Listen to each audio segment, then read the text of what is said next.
నమస్తే, welcome to our channel. నేను మధు. పుట్టిన ఊరు కన్న తల్లిని మర్చిపోకూడదు అని విజయ్ నిరూపించాడు. విజయ్ తన పుట్టిన ఊరిలో రిసెప్షన్ జరుపుకుంటున్న విషయాలు అడిగి తెలుసుకునే ప్రయత్నం చేద్దాం మన సీనియర్ జర్నలిస్ట్ హేమసుందర్ గారితో. సార్ నమస్కారం. నమస్తే అండి. సార్, విజయ్ తన పుట్టిన ఊరిలో రిసెప్షన్ జరుపుకుంటున్నారన్న విషయం వార్త వినపడుతూ ఉంది. అండ్ రేపు 4వ తారీఖు ఇక్కడ బంజారాహిల్స్లో కూడా జరుపుకుంటున్నారన్నది కూడా వాడుతుంది.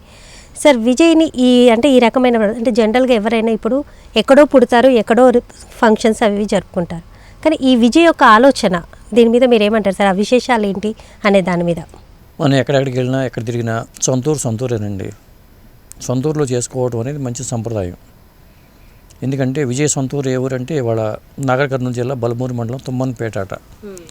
వాళ్ళు ఎప్పుడో 32 ఏళ్ల క్రితం వచ్చేసారు ఇక్కడికి. Okay okay. వాళ్ళు మరి అప్పుడు విజయ్ వయసు మరి చిన్న వయసేనంట. ఆ చిన్న పిల్లడిగా ఉన్నప్పుడే వాళ్ళు హైదరాబాద్కి షిఫ్ట్ అయిపోయారు. వాళ్ళ నాన్నగారు సినిమా అవకాశాల కోసం రావడం కానీ సీరియల్స్ చేయడం కానీ ఇవన్నీ జరిగినాయి. ఇప్పుడు ఉన్న ఊరు కన్నతల్లి అంటారు కాబట్టి మనం ఈ వేడుకని అక్కడ చేసుకుందామని వాళ్ళు వెళ్ళారు. అక్కడ గ్రామదేవుల పూజలు కానీ సెలబ్రిటీలు, కలెక్టర్లు, ఎస్పీలు కూడా వచ్చారట. ఓకే.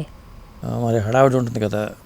ఎందుకంటే ఇప్పుడు కృష్ణరాజు గారు చనిపోయినప్పుడు మొగల్తూరులో చాలా భారీగా విందు ఇచ్చాడు ప్రభాస్. అది అప్పుడు వార్తలకు ఎక్కింది. ఆ విందు చాలా వార్తలకు ఎక్కింది. ఇప్పుడు కూడా 42 రకాల వంటలతో ఇక్కడ వాళ్ళు ప్రజలకి విందు ఇచ్చారని చెప్పి అంటున్నారు. వాళ్ళ సొంత ఇల్లు ఉంది, 8 ఎకరాల పొలం ఉంది, ఇవన్నీ ఉన్నాయి అక్కడ వాళ్ళకి. వాటిని వదిలిపెట్టి ఇక్కడికి వచ్చారు అంతే. ఎప్పుడైనా వాళ్ళ ఊరు గుర్తొస్తుంది కదా, అందుకని వెళ్ళారు వాళ్ళు. సార్, ఇప్పుడు విజయ్ సెలబ్రిటీ హోదాలో ఉన్న వ్యక్తి ఇప్పుడు అక్కడికి వెళ్ళి ఆయన రిసెప్షన్ చేయడం కానివ్వండి, ఆయనకి ఎలాంటి ప్రాబ్లమ్స్ రాకుండా ఉన్నాయా? అంటే పోలీసులు బందోబస్తు ఏర్పాటు చేసుకున్నారుగా. అక్కడ విఐపీస్ ఉంటారు, అక్కడ రాజకీయ నాయకులు ఉంటారు, జిల్లా చెందిన రాజకీయ నాయకులు, విఐపీస్, మీడియా వాళ్ళు, వీళ్ళందరికీ స్పెషల్గా పాసులు కూడా ఇచ్చారు మీడియా వాళ్ళకి. ఓకే. అది ఇవ్వడం మంచిదే.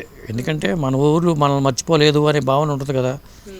అంతేకాకుండా ఊరికి ఏదన్నా అతను చేస్తే బెటరు.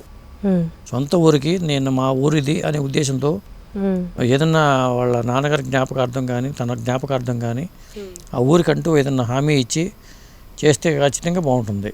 వార్తలో నిలిచిపోతాడు. ఇప్పుడు ఫంక్షన్ చేసుకోవడం అనేది మంచిదే.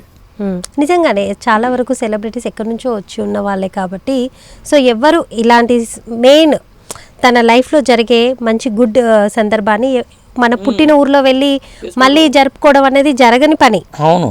సో ఈ విజయ్ చేయడం అనేది చాలా గొప్ప పని సార్, ఇన్స్పిరేషన్ కూడా. అప్పుడు అభిమానులు కూడా స్వీట్లు పంచిపెట్టారంట. కొన్ని చోట్ల ఈ కార్యక్రమాలు పెట్టి సెంటర్స్ కొన్ని వచ్చినాయి. పెళ్ళైన తర్వాత వాళ్ళు ఒకలే కాకుండా స్వీట్ ప్యాకెట్లు పంచిపెట్టడం ఇవన్నీ చేశారు వాళ్ళు. వాళ్ళు కొన్ని సెలెక్టివ్గా పాయింట్లు పెట్టుకుని అక్కడికి వెళ్ళి ఈ కార్యక్రమాలు కూడా చేశారు.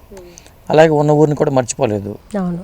మరి ఇవన్నీ చేశారు కదా, అది గొప్ప విషయం. తర్వాత 4వ తారీఖు ఏర్పాట్లు అయితే భారీగా జరుగుతున్నాయి. సార్, ఇప్పుడు చాలా వరకు కొన్ని ఫోటోలు వైరల్ అవుతున్నాయి. కొంతమంది ప్రముఖుల్ని స్వయంగా వీళ్ళే వెళ్ళి వాళ్ళని కలిసినట్టుగా. మరి ఈ ఆహ్వానం ఇక్కడ ఉన్న బంజారాహిల్స్లో ఉన్న రిసెప్షన్ కోసమే అంటారా, లేకపోతే నార్మల్గానే వెళ్ళి వాళ్ళంటే రాజస్థాన్లో జరిగే పెళ్లికి రాలేని సందర్భంలో వీళ్ళని వెళ్ళి? అట్లా కాదు. అంటే సినిమా సెలబ్రిటీలు అందరూ కూడా అలాగే చేస్తుంటారు.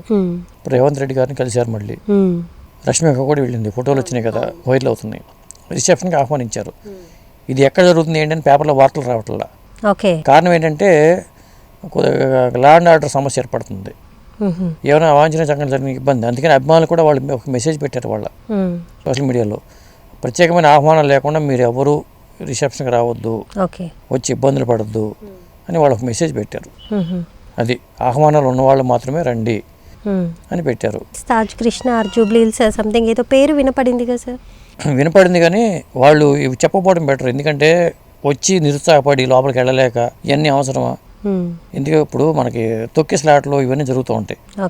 ఈ రిసెప్షన్ అంటే ఖచ్చితంగా అందరు హీరోలు వస్తారు, ఇండస్ట్రీ అంతా తరలి వస్తుంది, రాజకీయ నాయకులు అందరూ వస్తారు. ఖచ్చితంగా రాజస్థాన్కి వెళ్ళని వాళ్ళు ఖచ్చితంగా ఇక్కడ వాళ్ళు అందుకనే స్పెషల్గా ఇక్కడ పెట్టారు, ఇక్కడ పెడుతున్నారు. కాబట్టి దానికి ఎవరెవరు వెళ్ళాలి, ఏంటి, ఎవరిని పిలవాలి, ఇవన్నీ ఒక లెక్కలు ఉంటాయి. ఆ ప్రకారమే వాళ్ళు ఇన్వైట్ చేస్తారు. ఖచ్చితంగా అది వెళ్ళకపోవడం బెటర్, ఎవరు వెళ్ళకపోవడం బెటరు. అది సార్, ఇప్పుడు పెళ్లి చేసుకొని ఒక్కటైన సందర్భంలో వేణుస్వామి వీడియోలు కూడా చాలా వైరల్ అవుతున్నాయి సార్. అంటే ఆ రకమైన వీడియోలు పెట్టడం కూడా ఎంతవరకు కరెక్ట్ అంటారు? అంటే నేను అనుకోవడం తాజాగా ఆయన స్పందిస్తున్నట్టుగా లేరండి. అంటే పాత వీడియోలు కొన్ని రీపోస్ట్ చేస్తున్నారు. గతంలో ఆయన చెప్పిన ఏమైతే ఉన్నాయో అవి రీపోస్ట్ చేస్తున్నారు. విజయ్ అంటే ఈ విజయ్ అనుకుంటున్నారు కొంతమంది. తమిళ హీరో విజయ్ మీద మాట్లాడిన వీడియోలు ఉన్నాయి. ఓకే.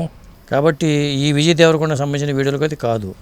ఈ వీడియోలు కొంతమంది పోస్ట్ చేశారు, రీపోస్ట్ చేస్తున్నారు వాళ్ళు. ఓకే. గతంలో ఎప్పుడో చెప్పిన విషయాలు రీపోస్ట్ చేస్తున్నారు. చాలా వరకు వేణుస్వామి గారు తగ్గారు, తగ్గలేదని కూడా లేదు. అనవసర విషయాలు మనం వేలు పెట్టడం ఎందుకు అనే విషయంలో కొంతవరకు మార్పు వచ్చిందనే నేనైతే అనుకుంటున్నాను.